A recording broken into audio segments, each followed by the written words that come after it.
Hello everyone, good morning.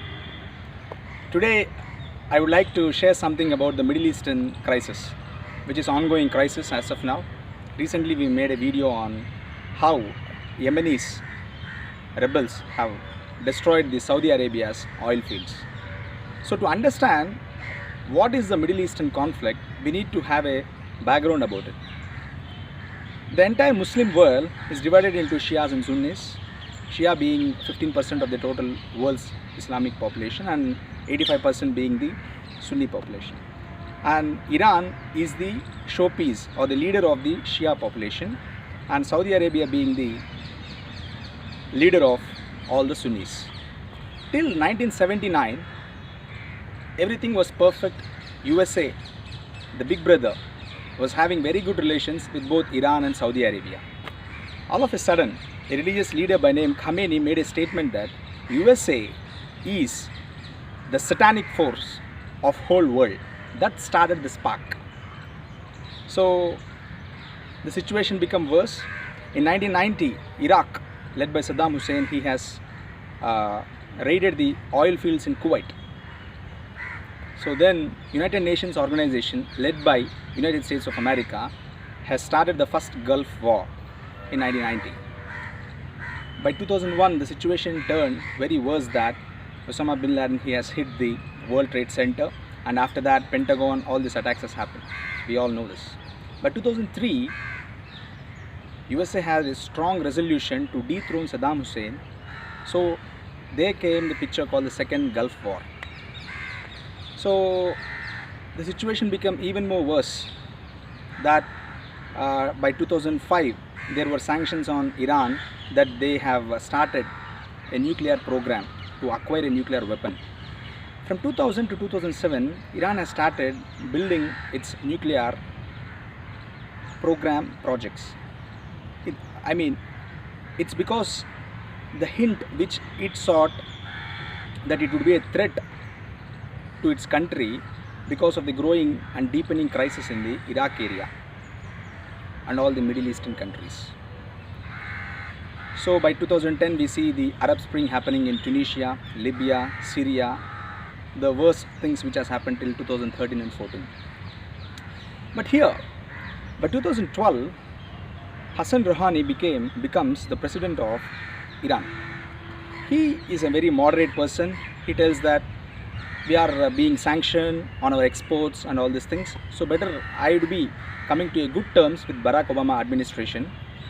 So he sort of having an interim deal on this nuclear program which they are going.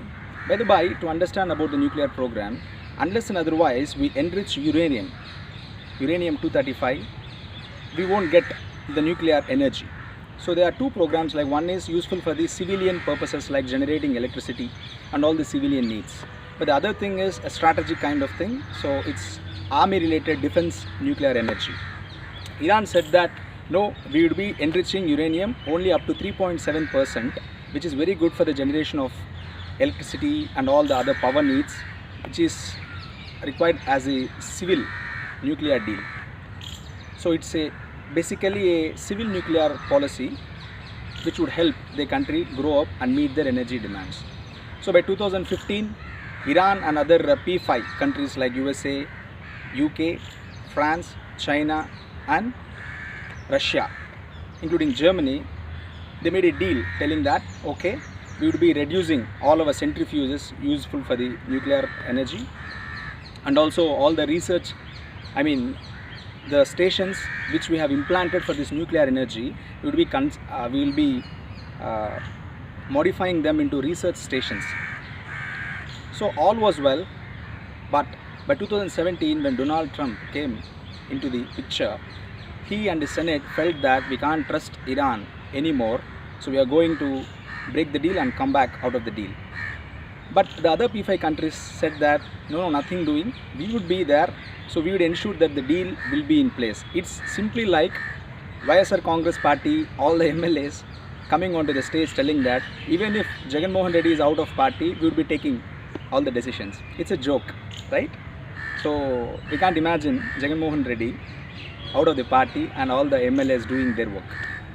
It's as simple as that. USA has the hegemony till this day.